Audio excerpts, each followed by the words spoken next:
intel about the next generation of Bulldogs. This is Before the Hedges, brought to you by Kroger. Let's go, I'm a Bulldog. Hello, Dawg Nation, and welcome into Before the Hedges, brought to you by Kroger. I'm Kaylee Mansell with Dawg Nation recruiting insider Jeff Sentell. We'll do some running back talk off the top. In case you missed it yesterday, the 5-star running back Savion Hyder is headed to Michigan.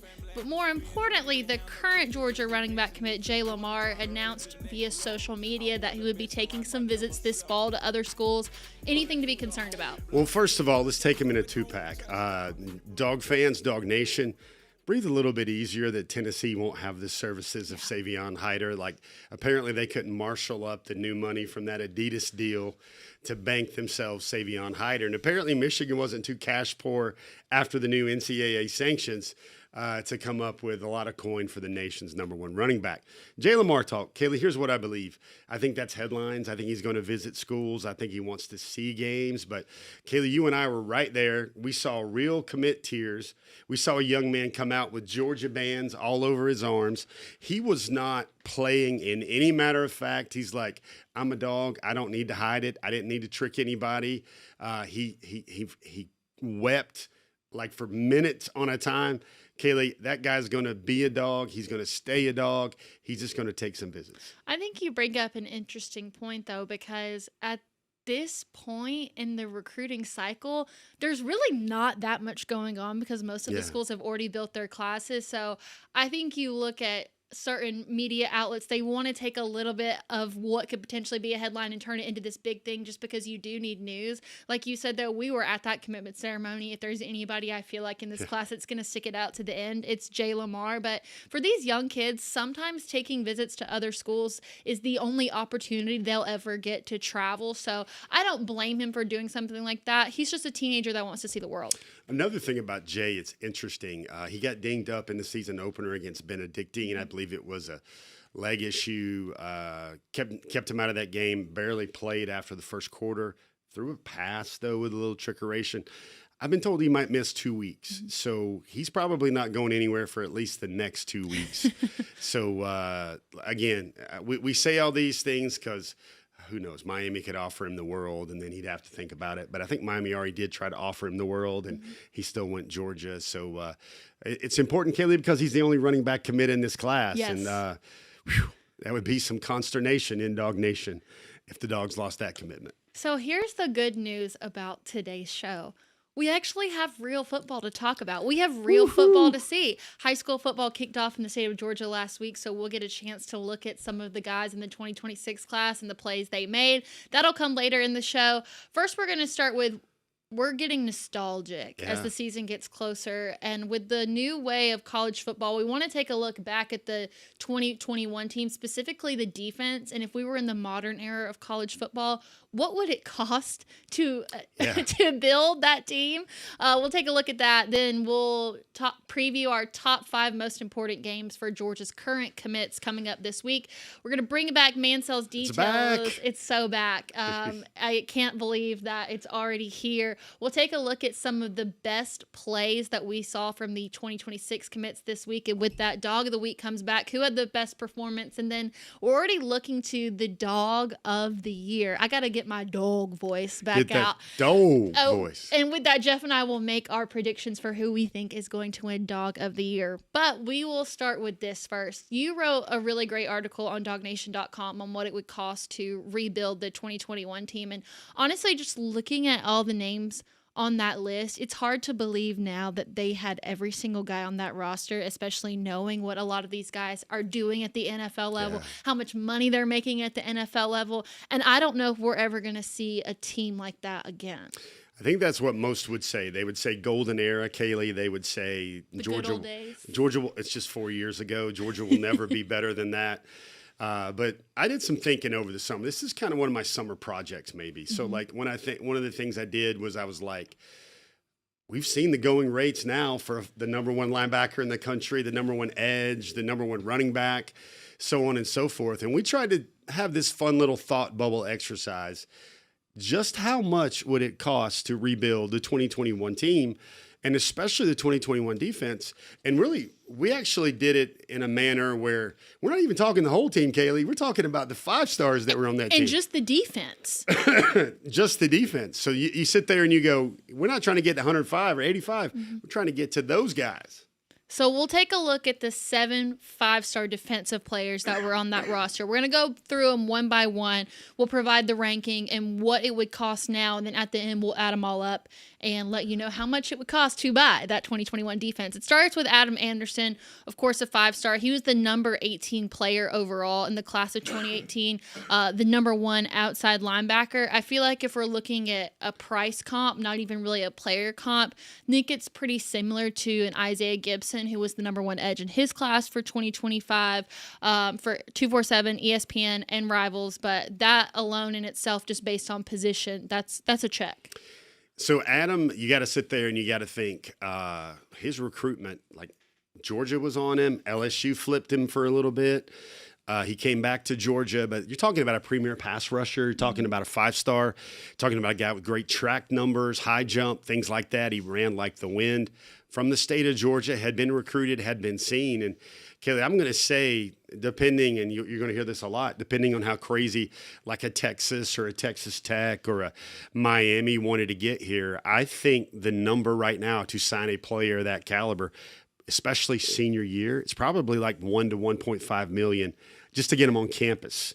Now, Georgia likes to do things where they have tiered deals where first year is one number, second year bumps up, third year bumps up. But right now, I'm just going to say maybe he gives Georgia a discount. I'm going to say 1.2 million is what it would cost to bring in Adam Anderson. I feel like meeting in the middle, we can do that. And we'll add this up at the end. But you also bring up another good point, which is this is just the money that it takes to get them there, not even to keep them while they're there, because when you look at the names that we're going to list in this group, to keep them would have been a whole nother thing. So we'll continue the conversation with another guy in the class of 2018. That was Quay Walker, who was the number 31 player overall and the number 3 outside linebacker. So they had Adam Anderson, who was the number 1 outside linebacker, Quay Walker, who was the number 3 outside linebacker. That's something that you really aren't going to see anymore, just because that is such a premium position that people are willing to spend a lot of money on. So it's really hard to have 2 of the top 3 now.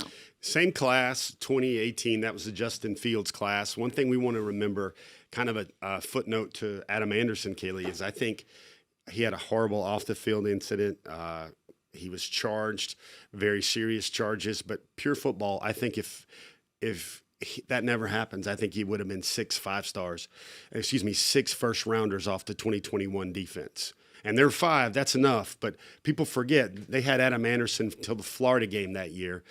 And Georgia was an even better defense with him on the field. But going to Quay, I remember Quay's recruitment distinctly. Everybody thought he was trending to Tennessee. He was committed to Alabama and never committed until signing day, never decommitted until signing day. When he flipped to Georgia, he also flipped the Tennessee hat halfway across the bleachers in Cordele for Crisp County High School. But this is another guy. The number's probably, I'm going to say, $1 million a year. Remember, Georgia takes him as an outside backer, makes him an inside backer to play all over the defense, and then also he becomes a first rounder after the 2021 season as well. So now we'll get into the 2019 group, and this first one is what I would call our unicorn. I don't think there's anybody that's comparable to Nolan Smith, because he was the number 1 outside linebacker, the number 1 overall player.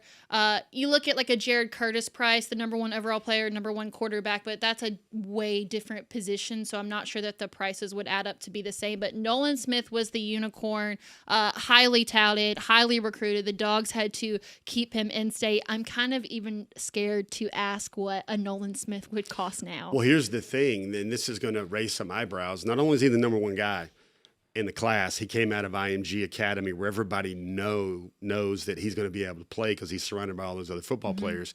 Clemson wanted him. Alabama wanted him. Everybody wanted him. The thing here, though, is Nolan was so great in front of the camera that I think this is where the NIL package would have kicked in, because people would have been like, he can be our endorser. He can be our influencer. He can be one of the faces of the company. Kaylee, I'm going to kind of lowball this because I know Nolan wanted to be a Dawg, but I think that's going to be $2 million right there to bring him in on campus, especially in today's day and age, especially where he was at the peak of his recruitment.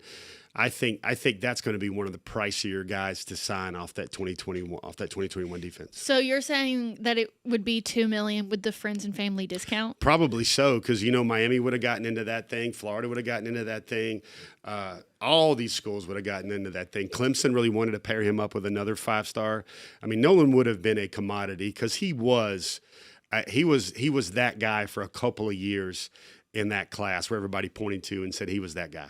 All right, so let's move on to the next guy in the class of 2019. That's going to be Nakobe Dean, 5-star, number 19 overall, number 2 inside linebacker, class of 2019. I'm looking at almost like a Chris Cole type of price where he's not the number 1 in his position group, but is pretty close, and you know that his football intelligence is high. And with both coming out of state, I don't know if that kind of raises the price. You don't have that in-state sort of discount. So if we're looking at Nakobe Dean now, if they're recruiting him now, what's the price? First of all, it was, Kaylee, it was Alabama, it was Ole Miss, nearby in Memphis. And, Lane Kiffin would have found some money for some defense. Mm-hmm. I could benchmark this with the Tyler Atkinson numbers here, Kaylee. And you're talking about a 5-star. You're talking about a guy, even though he was from a very serious academic family, his mother did not play. And I think money wouldn't have been the all because he wanted to really get an academic component. He wanted to be an engineer. So I'm going to say $1 million is what it would have taken to bring a guy like Nakobe Dean onto your campus for the first year. And remember, again, guys, this gets more complicated because this is just to get him on campus. Once you have a big freshman year, a big sophomore year, then the price tag goes up. And a good clarifier here in the middle of this discussion I want people to pay attention to is right now the new rules for the 2025-2026 season came into effect this summer. NCAA rev share, $20.5 million total, and then roughly 15 to 16 million is going to go towards football. So you're going to add up really quickly here to your salary cap here with these guys. Just as an update of where things currently stand, we are 4 players in with a price of $5.2 million so far, and we're not even halfway through this list. So we'll keep moving along, but that just shows you how expensive it would be. So now we've got Trayvon Walker, 5-star, number 22 player overall, number 3 defensive tackle, class of 2019, along with Nakobe and Nolan. He was a little bit harder to find a comparable for. I think somebody like Joseph Jonah Ajanye would have cost slightly more, but I think you could put those two into the same ballpark. Trayvon, definitely South Carolina was on his mind. Clemson was on his mind. Alabama was on his mind. Auburn was on his mind.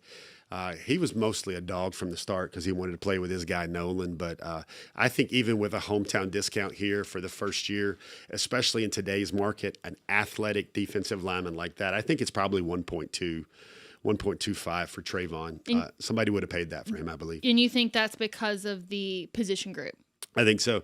Defensive lineman, that's what everybody's spending on right now, Kaylee. All right, so now we've got the number 1 cornerback in the class of 2020, Kelee Ringo, number 7 overall. I mean, this is your Ellis. This is your Ellis Robinson. Yeah, and this is a guy that came out of Arizona.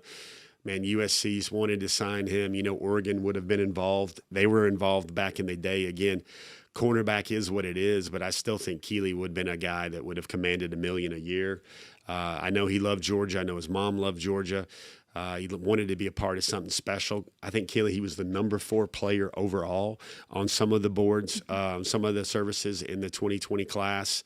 So, I would say Kaylee, I'm going to say $1 million per year. All right, and the last one that we have on this list is, of course, Jalen Carter. And when you look at the ranking, he was the number 18 player overall, but he was the number 4 defensive tackle. Whatever number that you're about to give me, I honestly kind of feel like that's a discount considering what we saw Jalen Carter do. And going back and looking at these lists, the class of 2020 was a pretty strange class. Like the 247 number 1 overall player essentially amounted to nothing. Like it was a really strange ranking overall. So I feel like based on what the media ranked him, like what number you're about to give me is not even close to what he would end up being worth. Well, this one would have been a little bit more complicated than Trayvon because he's in the middle of Florida. He's in the kind of the Apopka, Florida area, excuse me. And I think 1.5 is a number that really settles there for Jalen, especially, you look at guys right now, that's what people are paying for, the guy Georgia just lost who flipped to Texas, Jalen Johnson, out of that area right there, out of the Florida area, I think it would have been very competitive. This is cooking in a little bit of like Georgia discounts in terms of Coach Kirby Smart and the development and Trey Scott, but. You know, it's kind of funny. Everybody remembers that era. Folks have been watching Before the Hedges with us for a long time. Remember Brian Brzee? That was the guy that Georgia fans are like, we lost him. There were girlfriend conspiracies about her getting into Clemson, and that's why Brian Brzee, the number one defensive lineman in that class, went to Clemson. But old Georgia, they just had to settle with Jalen Carter in that class. They did all right. They did all right. All right, so now we look at the 7 players total. Added up, and Jeff said that this is with some discounts, right? Yeah. Total comes out to $7.9 million, which is almost half the budget. However, when you look at that 2021 team as a whole, those were your 5 stars on defense, but you also had 8 players on the offense who were ranked top 50 nationally. So we're completely excluding the offensive side of the ball, and you're essentially spending half of what you have on just 7 players on defense. Okay, then just to roll through those guys on offense, you had George Pickens. That would have been at least $1 million. Zamir White, the number 1 running back in the country, $1.5 million. Jamari Sawyer, the number 1 interior offensive lineman. That'd have been another $1 million per year. You start adding it up, and I think when you add the offensive guys, I mean, they had James Cook on that team too, who was from South Florida. Some people had him as a 5-star, number 3 Jones, runs. number 2 offensive tackle. That's another $1.5 million right there. So, Kaylee, when I did this for our story, we put all that together, and I thought the range would go somewhere between 14 to 22 million. Again, Kaylee, this is just 14 players that were kind of the archetypes or the really big anchors of the team. And Georgia, the reason why that team was so successful is they found those guys, but then they got the Kendall Miltons, the Tate Ratledges, the Jordan Davis, who was just a 3-star. Devontae Wyatt came out of JUCO. They got Cedric Von Prawn Granger. They got Lab McConkey. They got Javon Bullard. Like a lot of those guys on those teams that were really strong players for those teams. They weren't really the high-priced talent, but you had to get the high-priced talent to build those guys around them. That's why some might say, Kaylee, that we'll never see that again. Like most people are watching this and they're going, and here's a plot twist for you. They're going, that'll never happen again because nobody will have this much money. There's no way Georgia will accumulate that much talent on the defensive side of the ball ever again. Ever again? Not so fast. That's so what fast. They want you to think. This is all the 5 stars on Georgia's current defense. If you're listening to us in podcast format, I'm just going to read them off really quick. Dalen Everett, Raylan Wilson, Jordan Hall, Janelle Aguero, Ellis Robinson, Justin Williams, KJ Bolden, Chris Cole, DeMello Jones, Joseph Jonah Ajanye, Elijah Griffin, Isaiah Gibson, Zayden Walker, all guys on Georgia's defense that were ranked 5 stars by 1 or more services. So even though when you think of those 7 big names from 2021, you're like, this isn't possible. It'll never be able to happen again with NIL. Well, it's happening right now before our eyes. So Georgia, I think Kirby Smart and Georgia figured something else. They figured something out in the 2024 and 2025 recruiting classes because look at this. I'm going to go through them. Everett was 2022. Wilson was 2023. Hall was 2023. Aguero was 2023. Those are 4 names. But everybody else, Ellis, Justin, KJ, Chris Cole, DeMello Jones, Joseph Jonah Ajanya, and then Elijah Griffin, Isaiah Gibson, and Zayden Walker.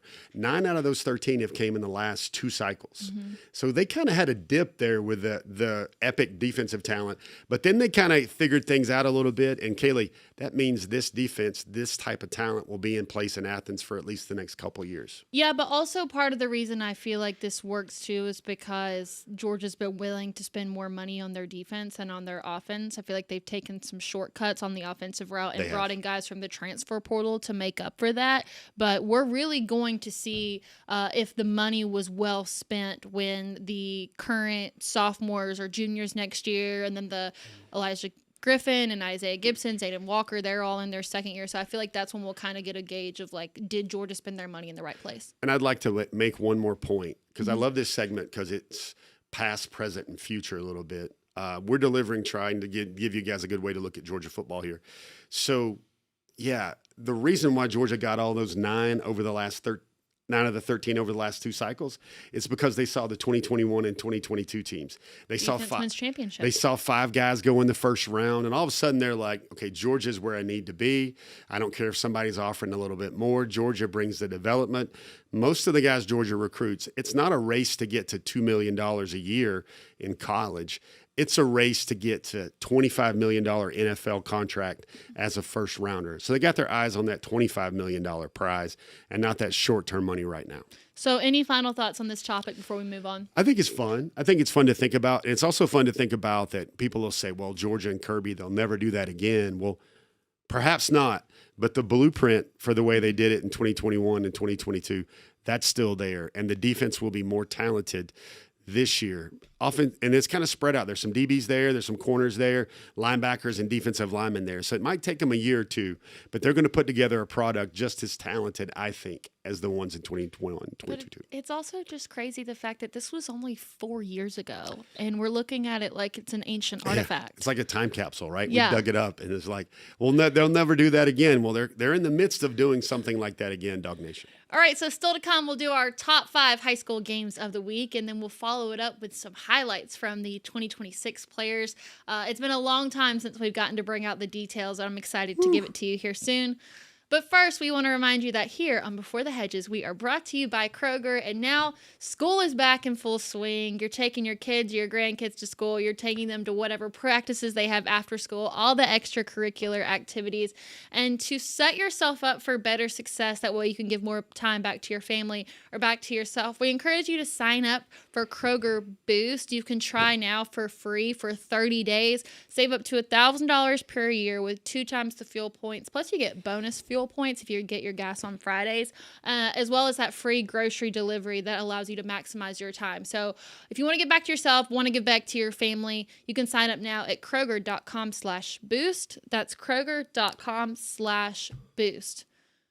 High school football is in full swing, and even early in the season, there are so many pivotal games for a lot of the programs that the 2026 players are a part of. So we're going to go over our top 5 most important games of this week for the 2026 commits, and we're going to do it quick 5 style.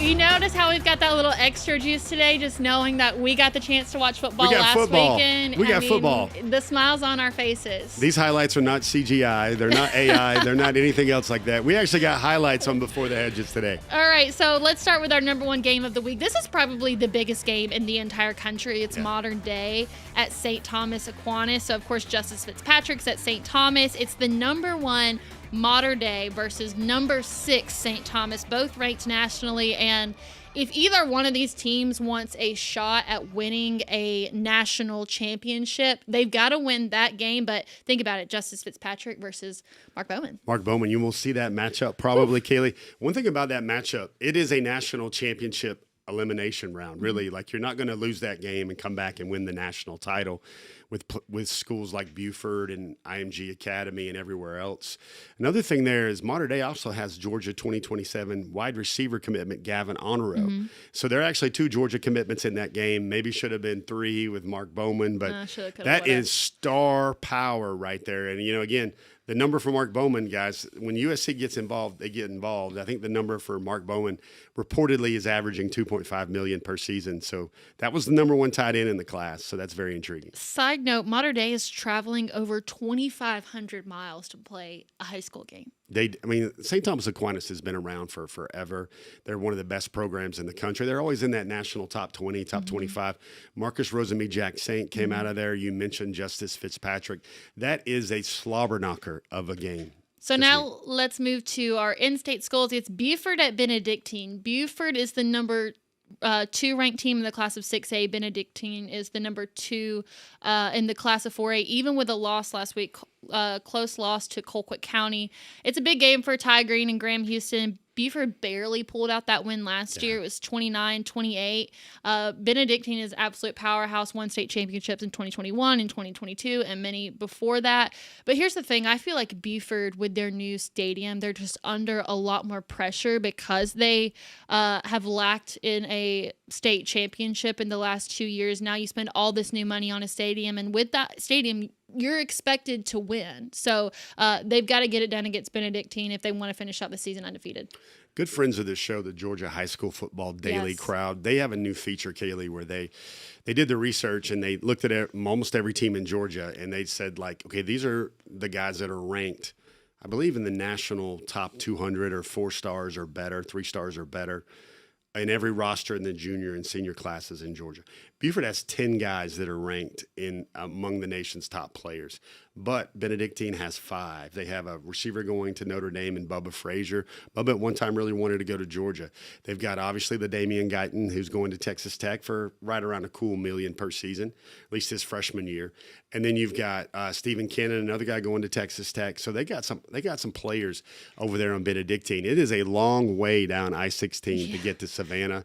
And, I just think the star power, the players in that game is going to make it pretty interesting, especially with Benedictine with a quarterback going to go play in the Big 12. I have made that trip before. Unfortunately, I remember it all too well because they play at Savannah State. Yeah. And that place is bumping. So it's hard to go. I feel like Kirby Smart, it's hard to go on the road and play a school like Benedictine, but that is going to be some grown man football.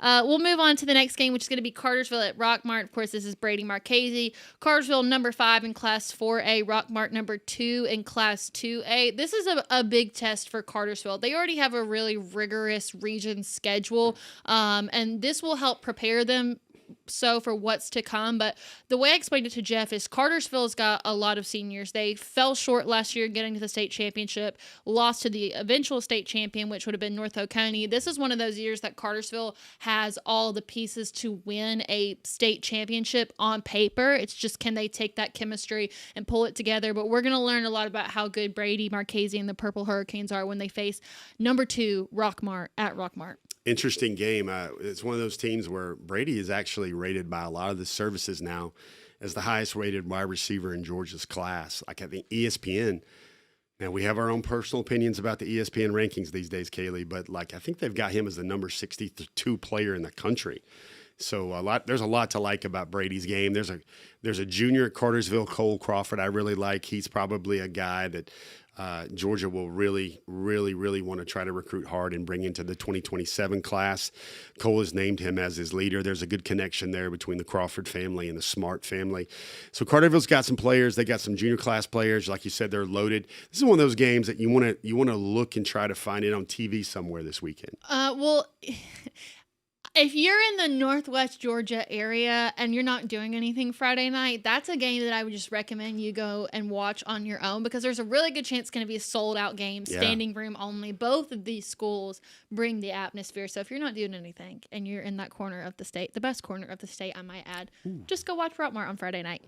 All right, let's move on to our next one. This is Nashville Christian versus Davidson Academy. It's the first real game for Jared Curtis. Just tried a scrimmage last week, but with the injuries that he's battled over the last year, this is a really big debut game for Jared Curtis. I mean, he's one of those guys that's a candidate for National Player of the Year. He's a guy that they won the state title in their classification in Tennessee last season. He's already promised that they'll win another one. I think it's an unbeaten season that he's promising as well. So Jared Curtis Magical Mystery Highlight Tour starts this weekend up in Nashville. All right, and our last game of the week is going to be IMG at Hoover. Zach Ford and Preston Carey will travel to the Alabama powerhouse that is Buford in their first game of the year. If they also want to be a title contender, they've got to win this game. And I don't think that Hoover is nearly as good as it has been in recent years, but still, that's a really tough trip to make to Alabama. It's one of those teams you beat nationwide, and that draws some respect. Yes.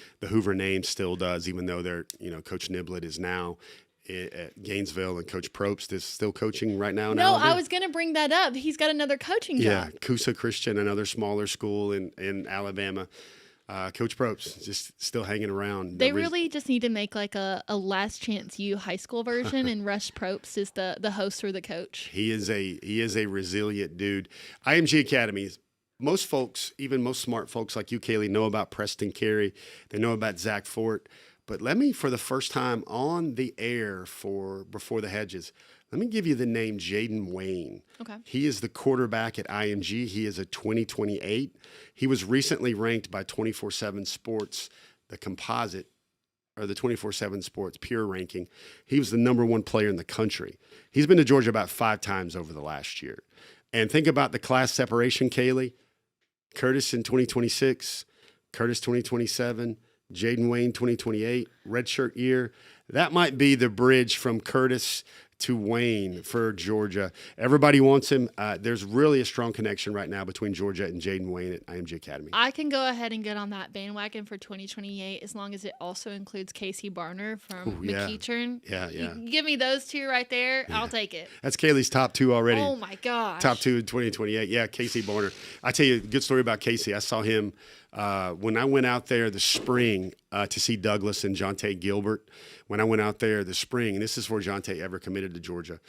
And I was watching him, and I was watching him practice, and I was like, and now Jonte was right here. Amazing looking player, would sign with Georgia.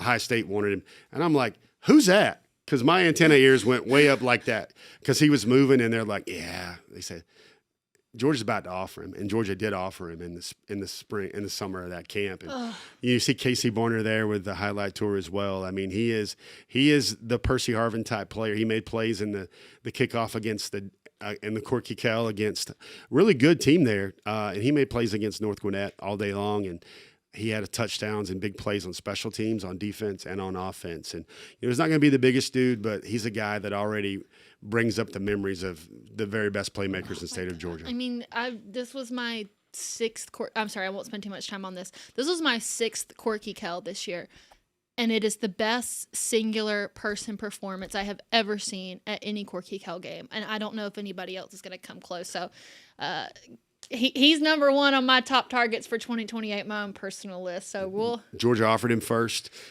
Georgia's recruiting him hard. I know nobody wants to talk about 2028's guys, but special that kid is. I'm glad that we got a chance to see that video, though, because now here in just a minute, we're going to get to see some real video footage of the highlights from the class of 2026. But we have something really important coming up here at Dawg Nation, and we want you to be a part of it with us. That's, of course, our Dawg Nation invasion that will take place at the Tennessee River. We're all going to get on the boat together. We did it 2 years ago. It was one of the most fun experiences ever, just getting to be the singular Georgia boat on the Tennessee River with a bunch of Tennessee fans. And right now, if you sign up, I think it's the first 125 people to secure a ticket that will get an exclusive Dawg Nation invasion t-shirt. You see it right there. Of course, again, it's going to be Saturday, September 13th. It's going to be a once-in-a-lifetime experience. So we encourage you to come and join us. You can sign up at dawgnation.com/tailgate. That's dawgnation.com/tailgate.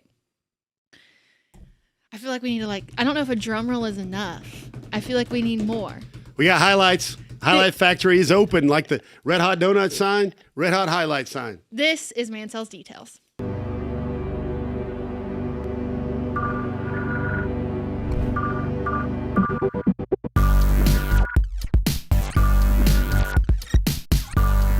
It doesn't get much better than this. I think we should just go ahead and get into it. First highlight of the day, it's going to be the 4-star wide receiver Craig Dandridge, who had 2 receptions for 66 yards and a touchdown in a 45-0 win over Pope. Kaylee, look at this. Go up and get it. 2 guys, no problem. Big stat here for Craig Dandridge. 14 touchdowns last year. Already gets 1 in the opener. Really strong start. And I've heard a lot about Cambridge this year. It's going to be a program that's on the rise, so excited to see what Craig Dandridge and that team can do in his senior year. Now we'll move on to the 4-star safety, Zach Fort at IMG. So they had a scrimmage against themselves. This first one here is going to be a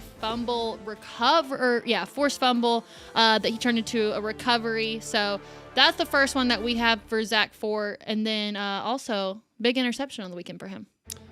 He's hunting, Kaylee. That's what he does. Zach Fort, 4-year captain at IMG Academy right here. The quarterback throws it where he shouldn't. Zeg Fork picks it off. That other play was really intriguing, Kaylee, because what he did is he forced the fumble. Ball goes up in the air, ricochets off Georgia commit, Preston Carey, and he gathers the ball in. So it was a little pinball action right there. All right, so now we'll move on to Jared Curtis, who, again, just participated in a scrimmage. They'll play their first game this week. But, I mean, wow, what an impressive run for Jared Curtis. 44 yards. Making folks look like they're standing still. I know a lot of people on social media have the comment that, what type of opposition is he running through? We get that. But Jared Curtis still puts up big numbers, puts up plays like this on the regular. And he's not even really considered to be that much of a dual threat quarterback, too. He's not. He's kind of like a red zone, move the chains type guy. But again, nobody's catching him. He doesn't look like he's laboring there at all either, Kaylee. So it looks like he's got another gear if he wants it. All right, so now we'll move on to our next one, which is going to be Ryan Mosley. We've got 2 for him this week. Ryan Mosley, 3 receptions for 93 yards and a touchdown. You'll see the touchdown reception right here, a 52-yarder. And this was without Juju Lewis, too. Lots of speed. You see how smooth he looks right here. And here's one thing I like about Ryan Mosley. So he's got his highlight here, right? And I think that was posted separately on his Huddle account. But he fancies himself as a defensive player, too. And he likes to come up and he likes to bring the lumber, so to speak. And you see him right here. There's the fire circle, the fire ring around him right now. And he's going to bring some fire here on this play right here. Boom, shakalaka. Jumping up, enjoying himself. Again, Georgia has been recruiting him on both sides of the ball. Both Travaris Robinson and James Coley recruited him to Georgia. Yeah, you could see him being a third down type of guy on the defense. All right, so moving on, we've got Keelan Jones, who I actually got the chance to talk to Keelan Jones this weekend. And he's one of those guys that I feel like is going to be a speaker for Georgia in the future. He was recognized as Sprayberry's player of the game in a 48-6 win against Alexander, had a 77-yard pick six in that runaway game against Alexander High School. I was talking to Keelan about this play, and look at this spot circle right here, but he's like, I was like 6 yards away. The quarterback threw it right to me. I didn't think he was going to throw it. And then after that, he had to steamroll him. He had to break a couple of tackles right there. Keelan Jones is shut down, and he's so committed to Georgia right now. As he told me, he's like, he didn't even know he had to shut things down. He's not visiting anywhere. His mother went to Georgia. He's a legacy. I got to meet his mother on the sidelines at the Corky Kell this weekend as well. So that's another safety for Georgia. He did say some schools came after him saying, hey, Georgia has so many DBs. Where are you going to fit in? He didn't want to hear any of it. He's still a dog. All right, and last one before we get to our dog of the week. In case you didn't watch the Corky Kell Dave Hunter Classic with us on Saturday, Jordan Smith, who is a safety, ran the opening touchdown back 96 yards on the kickoff. Made it look easy, by the way. Very easy. And Kaylee, we have our honors each and every week on that Dawg of the week. This guy earned very strong consideration because he had 9 tackles and he had this highlight. Yep. 9 tackles and a 96-yard kickoff return in a big win over the Brookwood Broncos, the original Corky Kell Dave Hunter Classic team. All right, we got one more for you. This is going to be Corey Howard, the defensive lineman from Valdosta. It's not very often in Mansell's details that we get to put linemen on their highlights, but we've got them right here for you. Shelton Felton's guy right here. You see him right now collapsing the pocket. You know, this isn't the best angle from the press box. We see him big zero right there collapsing the pocket. Still really raw. Got a lot to do, but he started stacking up plays after plays in their opener last week against Tucker. Yeah, and he's someone that we've talked about, like, what's the value of a senior year now? I think that he's someone that having a good senior season can rise him up in the rankings. 6'4"-ish, 6'5", 275, still real raw, but again, the performance here stands out. He's able to collapse the pocket. Yeah, is he coming off a little high? Yeah, is he using his hands really well yet? No, not really, but what he is he has aggression and he has motor. And he is very fierce and very angry when he arrives at the football. Oh, and let's not forget that he's also the punter. Punt away, young man, punt away. So he had a night. Where he had, I believe, 4 tackles, 2 sacks, 2 TFLs. He blocked a field goal, Kaylee. And then also, for good measure, did some old Tate Ratledge action. Included into his stat line was a 71-yard punt. And what a way to start off Mansell's details by the first dog of the week being defensive lineman Corey Howard. I'm a big dog, no leash, you all part, no teeth. That's a whole lot of wins on me. That's a whole lot of wins 4 tackles on the night, 2 sacks, 2 tackles for a loss, a blocked field goal, and a 71-yard punt. So Jordan Smith fans, I get you. He had a great game. But I sit here and I go, what on this stat line did Corey Howard do that was unexpected? Blocking field goals? Yes. 71-yard punt? Yes. He had 4 tackles, 2 tackles for losses. Just the fact that he's a punter. Maybe he'll never get this award any other time this week. I think Jordan Smith's going to do stuff like that each and every week. But, Kaylee, I can't tell you. That theme music on the Dog of the Week, I did get some chills when that stuff was playing. It is so great to be back talking about Georgia commits and the big games they had last Friday night. I also feel like having Corey Howard and everything that he did in week 1 really sets the tone for just how competitive it is to win Dog of the Week here on Before the Hedges, because this class has so much talent, so many playmakers that play for really great teams in the state of Georgia and other nationally ranked schools as well. So the standard is high. Some things we do is we try to budget out our time for each segment, try to be a real professional production and everything. I'm getting the feeling that Dog of the Week and that Mansell's Details segment is going to be quite lengthy. Yeah. The things we can put in, so many guys to choose from. There's 31 commitments in the class right now. There's a couple of commitments in 2027 as well. One other note I wanted to drop about Craig Dandridge. Love that highlight. One thing he's done, Kaylee, he's put on about 25 pounds since spring ball. He's gone from that 165-ish receiver to now 185, 190. Still hasn't lost a step, still smooth as ever. Craig Dandridge, I think, is going to have a monster senior season. All right, so really quick, at the end of the season, we do our superlatives for the class, and the big award, of course, is the Dog of the Year. Last year it was Talon Taylor, which, I mean, at one point we considered calling this the Talon Taylor Award just because every week it was basically him. If you had to put in a prediction right now for who's going to be the Dog of the Year, who would you say? Ooh, good question. I think there's one obvious choice. Do you want to take the obvious choice? No, I'm not taking the obvious. I got it. This is kind of like having the first pick in a fantasy draft, and you got to take the obvious guy. I think the most likely Dog of the Year is going to be Jared Curtis. I think you got to go Jared Curtis. I'm interested to hear what your across the grain counter prediction is going to be. So I'm looking at a receiver / athlete to be a sleeper pick for this award, and that's somebody that we saw today, and that's Ryan Mosley. Ooh. They're going to have to lean on him a lot more without some of the other wide receiver talent that Carrollton's had in a while, and considering that he makes impactful plays on both the offense and the defense, I feel like he's going to be somebody that comes up every single week with a big performance. So my sleeper pick for Dog of the Year this year is going to be Ryan Mosley. That's a nice pick. Now, again, maybe it goes wide receiver again, Kaylee, because we had a wide receiver last year, so Mosley's going to play both sides of the ball. Maybe another versatile guy like Tyreek Green, who's going to return kicks, score touchdowns, play defense. They got a tough schedule, though. That's the only thing. Yeah, and I don't think they want to wear him out. There's going to be a little bit of load management there with Tyreek a little bit, but that's a guy to consider. But I'll throw a dark horse name on the grill here. I'm thinking Nick Abrams, the linebacker out of Maryland, simply because he's going to play both ways. He's done some tight end in the past.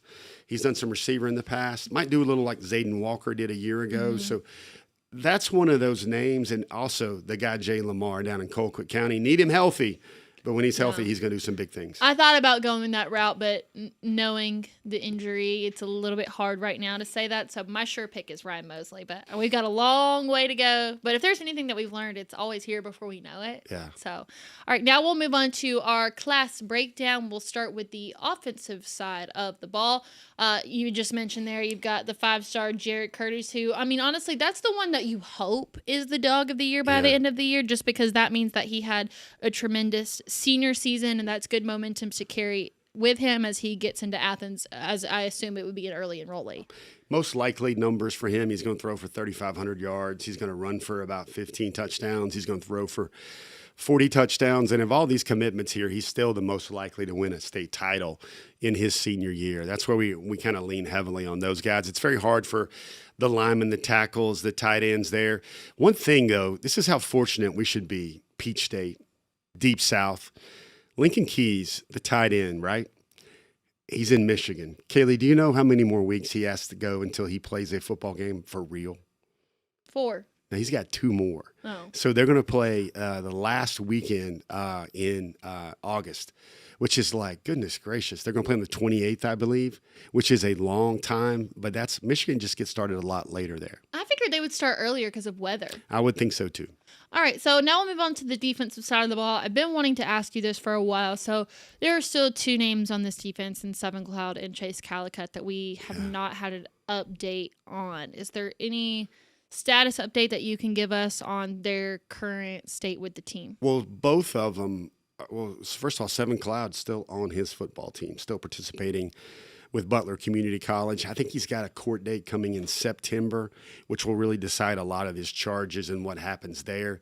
Calicut's a lot more dicey, I would think, although there is some talk about somehow, some way that Calicut could wind up back to Georgia.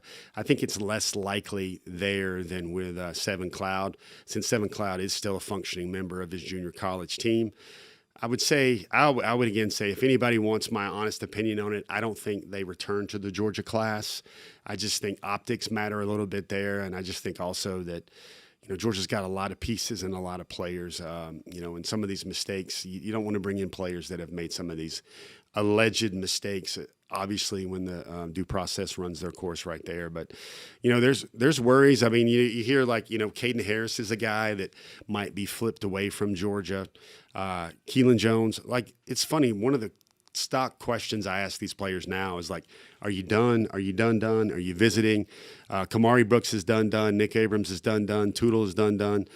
Fitzpatrick, going to get some interest there from Texas and Miami. That's still a storyline.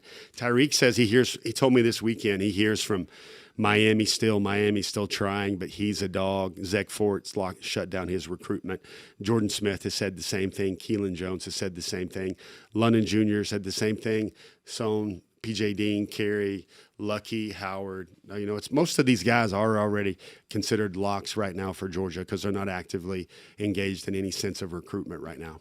So now we'll move on to the special teams. I want to ask you about the kicker, Wade Register. So with Peyton Woodring, he's going into his junior year. There's a potential that he could leave for the draft if he wanted, or maybe he decides to stay an extra year just because of the position. Would we see Wade Register immediately take over that kicking position if Peyton Woodring moves on? Well, I think the interesting part when I talked to Heron about that is Heron, he hails from Pennsylvania, but number 1 kicker in the country, but he told me that his plan is independent of whatever Peyton Woodring does.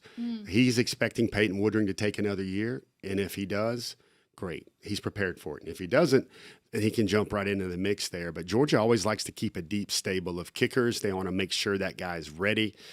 And it's kind of the new world where, Zerkat wouldn't mind redshirting a year, waiting his turn to kick for Georgia because he thinks that's the best place for him. All right, and now we will move on to the class snapshot. Still at number 1. I'm kind of surprised. Still at number 1.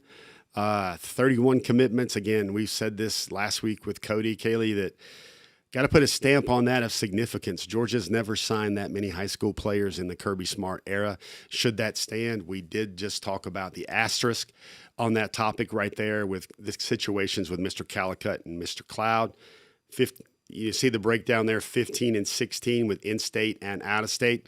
A lot of these guys are SEC guys as well. I think the one number, Kaylee, that's a little light for me is if you look at those top 100 commits, Georgia only has 7. Mm-hmm. They usually get around 8, 9, 10, 11 of those guys. The other thing, you would win a lot of bar bets with this one, Kaylee. If someone said, are Georgia's top 3 highest rated recruits on the offensive or the defensive side of the ball? I think you'd win a lot of bets because not a lot of people would take offensive side of the ball. Not only is there a trend there, the 3 highest rated guys in this class are all offensive players right now. We've never seen that before. Yeah, Jared, Ekene, and Caden. Yeah. Good job. 3 for 3. Thank you. Kaylee's ready to win Even after a week back. She's ready to win bar bets right now. All right, so these are the top 3 and the only 3 targets at this moment for the class of 2026. Out of the 3 guys that we have on this list, I mean, who's most likely to end up a dog by the end of all this? I don't know if any of these guys are really likely to end up a Dog. These are just the heartbeats on all of them, Kaylee. Tyler Chukum, Big Chew, is going to visit Georgia. He loves Florida, but he's going to give Georgia a shot. I think he's going to take his official for the Alabama game if he can get it. And then he'll just see. He'll be trying on those brand new Jordans, and he'll try to see if they fit better than the Florida Jordans. And then there will be a discussion for that. Amari Latimer, most people really wish Georgia would get back in the mix with him. He's at Sandy Creek. He's also committed to Wisconsin. He has felt some hot and cold attention from Georgia in terms of recruiting, and that's why the Dogs are not in bigger with Mr. Latimer. All right, so that's going to be the top targets for 2026. It's been so great to be back on Before the Hedges. One quick programming note, we've got Dawg Nation Daily tomorrow morning with Brandon Adams, and then a special edition of Dawg Nation at Large tomorrow night at 7 with myself and Brandon. Oh, wow. I know, right? Brandon's going at large, He's joining us. Wow. You're going to be nice to him, right? Of course I'm going to be nice to him, but it'll be nice to see him like get out of his shell a little bit because, not like Dawg Nation Daily is not fun, but Connor and I do things a little bit differently, so I'm excited to see a different side of Brandon. I'm interested. Like, that's a good bar bet. Yeah. Would you say Brandon speaks half as much as he does on his own show in a split show? Do you think it would be the over-under? Is he going to have half the word volume as he normally does? Because it's a shorter show. It is a shorter show. I still expect Brandon to contribute a lot. Gotcha. Yeah. Oh, I would too. I would expect him to be a very thoughtful, very interesting analyst guy on the side of that. I'm really excited. So I hope you guys tune in tomorrow night at 7 for a special edition of Dawg Nation at Large with myself and Brandon Adams. Jeff, any final intelligence for us? Yeah. There's some important dates of significance I'd like to talk about right now. Most people would not know this, and I think I've got this from a pretty good source. But 15 years ago to this day, Miss Young Kaylee Mansell was on her first game on the sidelines. It was Central Carrollton versus Bremen. I got a pretty good source. Wow. 15 years ago today, Kaylee was on the sidelines actually getting her first look at covering high school football, covering football and everything else. Is this when I had a bad haircut? I do have pictures, but you know what? That's not the only special significance, Kaylee. I'm gonna tell you this right now. 1 year ago today, you started with us on Before the Hedges as the co-host. Wow. So, Kaylee, I would just like to say, from all of us, it's been a great first year.